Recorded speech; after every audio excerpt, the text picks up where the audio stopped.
Welcome to Technocracy News and Trends. Patrick Wood here, Editor-in-Chief, and sometimes Chief Cook and Bottle Washer. I have to wear a lot of hats around here, as you might imagine, but I love doing these broadcasts to communicate with you things that I've learned and important things that need to be said. There's an old maxim that I've used frequently over the years, and I'm sure that somebody's going to roll their eyes when I say it, but you cannot know what you do not know.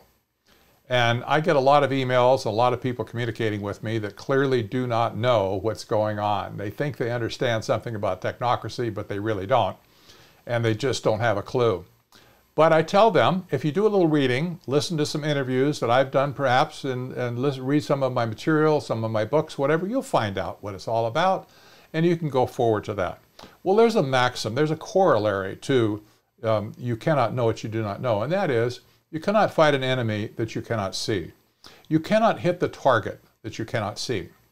If we're ever going to have any pushback against these technocrats around the world, it's going to be because they are finally, clearly recognized as being the ones who need to be dispatched.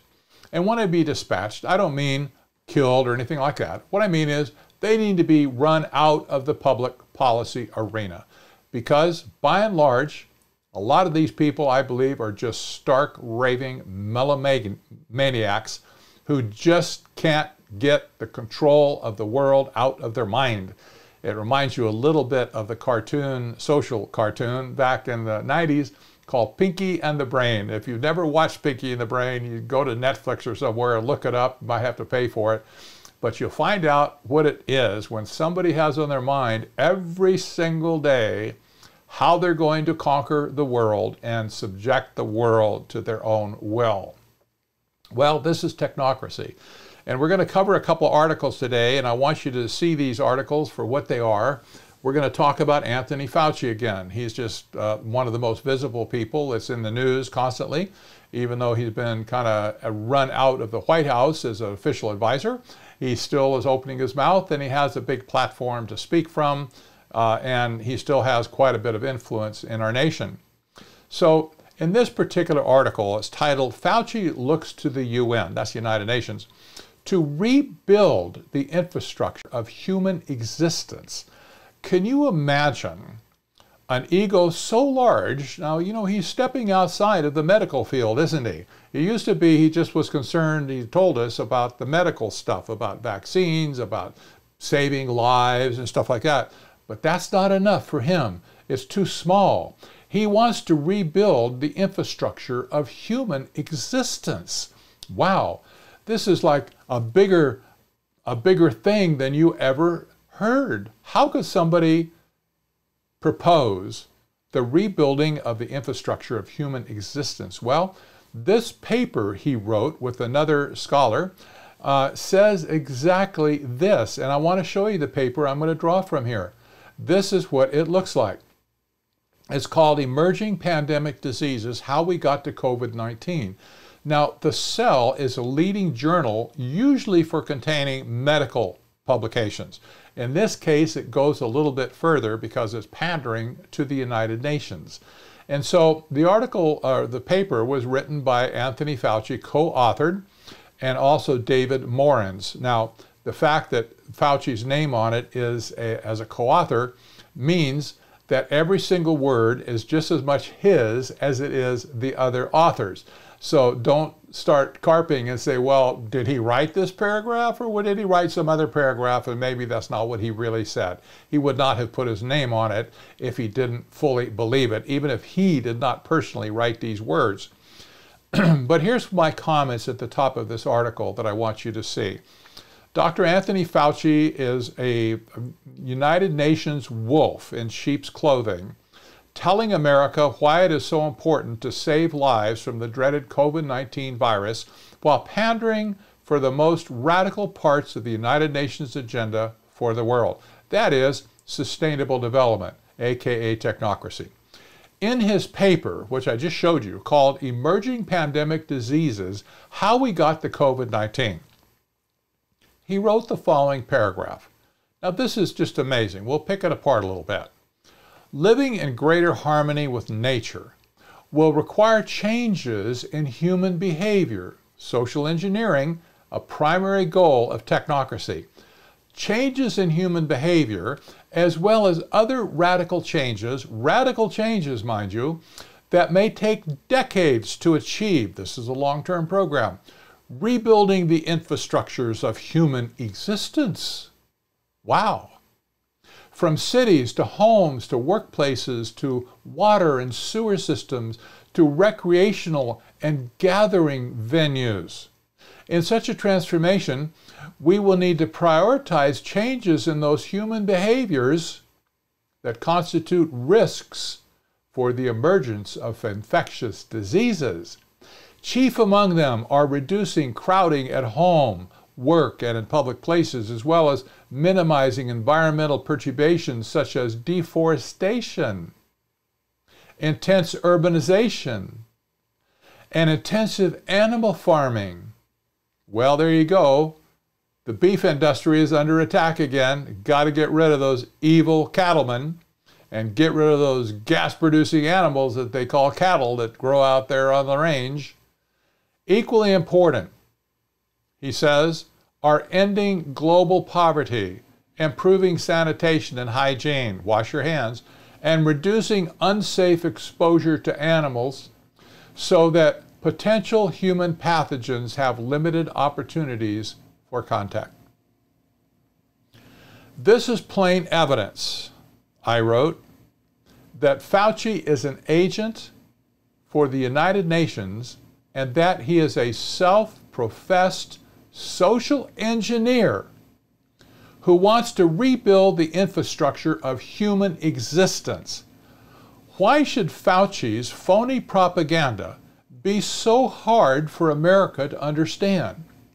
Well, it's because technocrats have created and leveraged fear to the whole world, making populations wide open to their suggestions, including the suggestions that they are not saying what they really mean. And people believe it. That's how Fauci can say one month, nobody should wear face mask, and next month he says, everybody needs to wear a face mask. How can you have both things at the same time? Well, you can't. But to a technocrat, it doesn't matter. This article, which is a very good article, I'd encourage you to read the whole thing, really gives you a snapshot of where Fauci's head is in this. He wants to control the whole world. This is a technocrat dream since the 1930s, and it's never gone away. Anybody in science and engineering that gets infected with this dream, and I call it an infection because it's like a virus of the mind. Whenever a scientist or engineer gets infected with this mental virus, they all of a sudden have this idea that they are qualified and mandated to change the whole world. All of human behavior, all of human activity. Well, excuse me, nobody, but nobody asked them to come on the stage in the first place to do this, and yet this is exactly what technocrats around the world are up to doing right now. You look at Klaus Schwab, which we're going to look at next, of the World Economic Forum. These are all the bigwigs, the global elite all around the world, represented by the giant corporations like Siemens and IBM and GE and so on. These companies are in it to completely do whatever the United Nations says to do with sustainable development. In fact, they're funding it. They're behind it. And so here we have all of the economic structure of the world up for grabs. According to the Great Reset principle, we have people like Anthony Fauci running around saying that they want to, believe it or not, put his picture up again, rebuild the infrastructure of human existence. I will say to him and to you right now, get lost, Anthony Fauci. You have no business suggesting any such program to rebuild the infrastructure of human existence. It's working just fine without you. We don't need you. We don't want you. You have no credentials to do what you're doing, to say such a thing. Absolutely none. So get lost. That's what America needs to tell people like Anthony Fauci. Get lost. You are nuttier than a Christmas fruitcake, and you do not belong in a position of implementing public policies that will rip the world apart, not put it back together. So my next story is going to kind of underscore this. The title of the story is World Economic Forum's Techno-Totalitarian Roadmap. Now, I mentioned earlier that there's many new authors and writers and researchers around the world writing about technocracy. I've been carrying some stories in the pages of Technocracy News and Trends from Stephen Guinness out of the UK, for instance, who's taken it his mission to understand not only the World Economic Forum, but also the Trilateral Commission, and he does understand it. I expect somewhere along the way he's read my book that I co-authored with Anthony Sutton called Trilaterals Over Washington. We wrote 2 volumes of that book. He probably has seen it, but in any case, he's writing great stuff. And he understands some flavor of technocracy as well.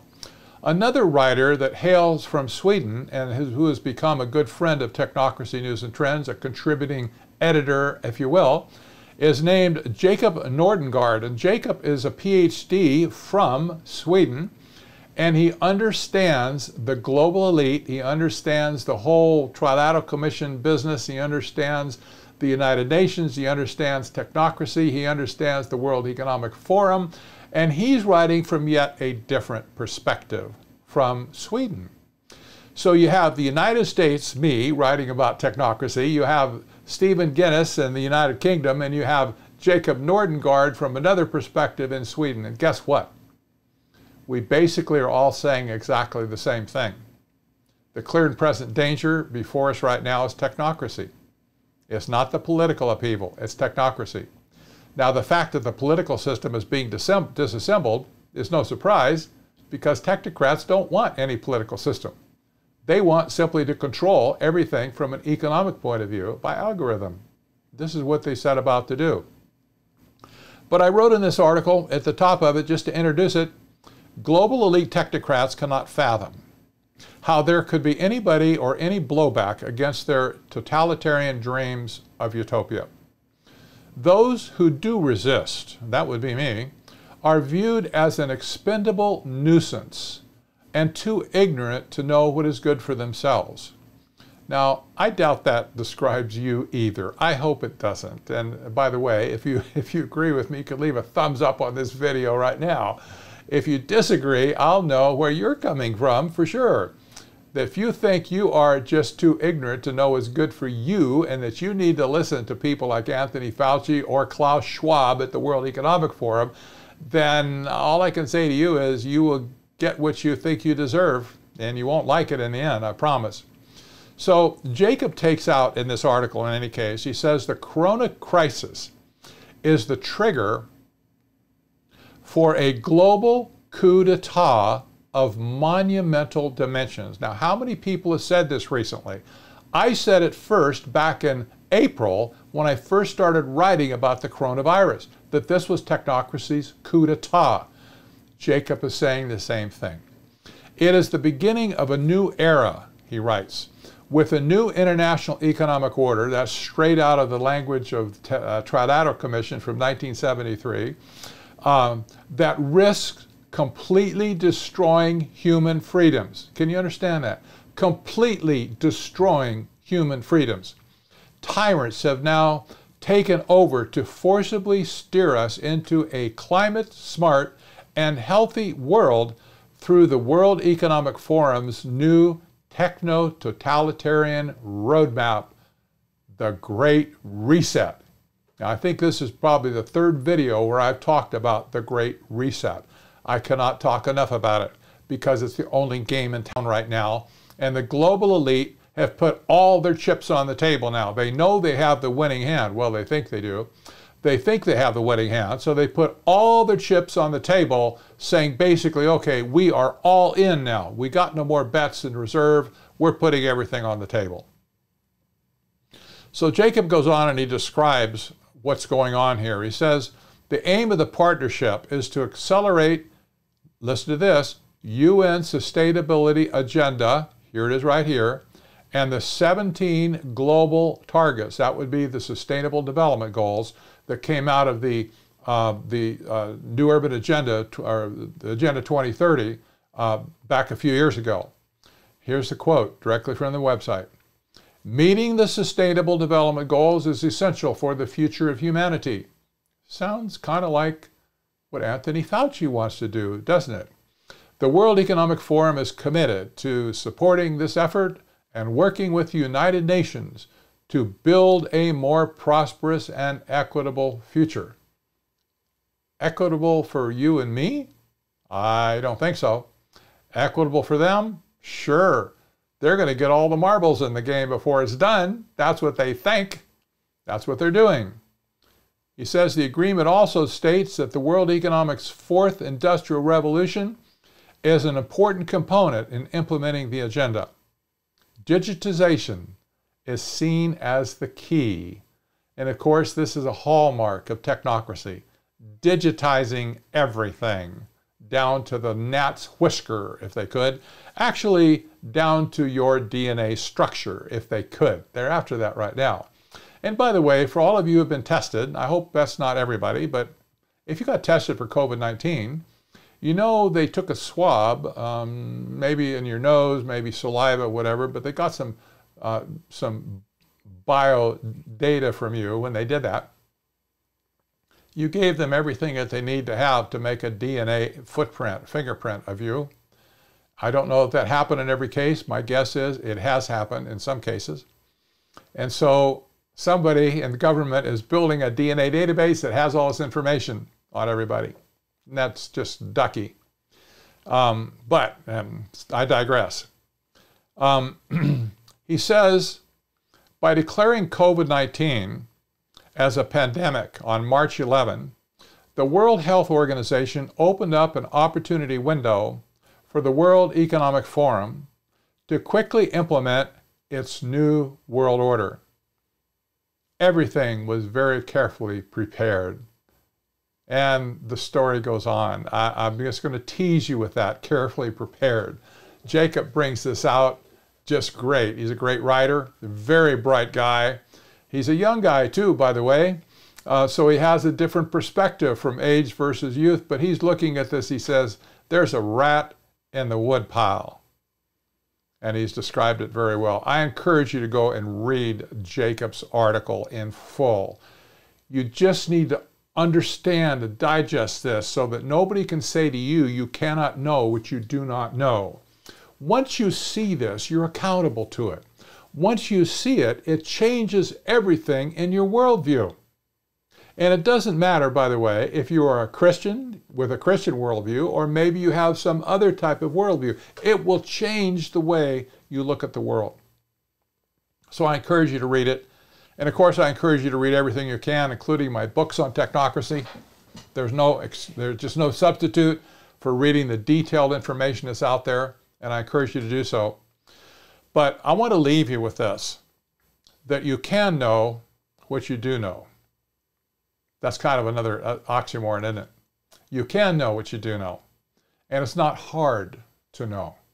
It just takes open eyeballs, a slightly open mind, not so much that your brains fall out, but just an open mind to think outside of the left-right paradigm, to think outside of the political fights that are going on in the country, to put BLM and Antifa on the side table for a while and don't think about them either.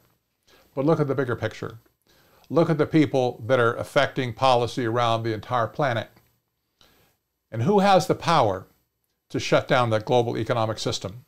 They have, and it's still shut down. Who has that power except technocrats working in collusion with each other around the world, thanks to the United Nations?